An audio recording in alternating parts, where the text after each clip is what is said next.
દેશના રાજકારણમાં ચર્ચામાં રહેલા સુરતમાં હવે વધુ એક ગચસ્ફોટ થવા જઈ રહ્યો છે।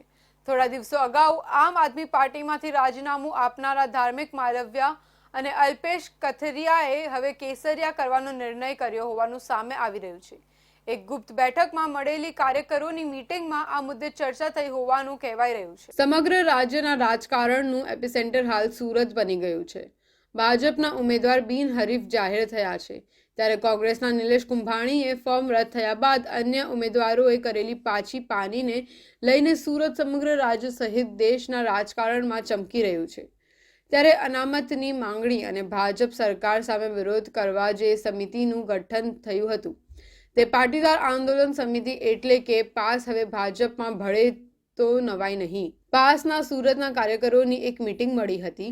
સરથાણા ખાતે આવેલા ગુરુદેવ ફાર્મ હાઉસમાં ગુપ્ત બેઠક મળી હતી।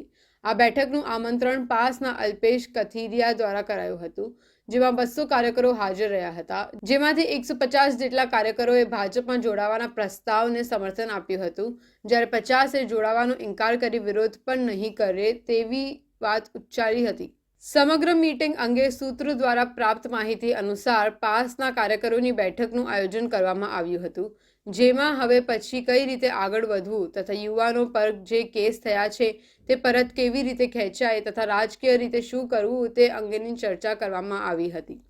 કોંગ્રેસ બાદ આપમાં જઈ આવેલા નેતાઓને હવે ભાજપ સિવાય છૂટકો ન હોય તેવું પણ ઘણા કાર્યકરોને લાગી રહ્યું છે। ત્યારે હવે આગામી સમયમાં વહેલી તકે ભાજપમાં જોડાઈને સમાજને ઉપયોગી થાય તેવા નિર્ણયો સરકાર કરે તે પ્રકારની ચર્ચા થઈ હતી। આ સિવાય કોઈને વાંધો હોય તો ખાનગી રીતે નેતાઓ સાથે વાતચીત કરી લેવા માટેની વાત બેઠકમાં થઈ હતી।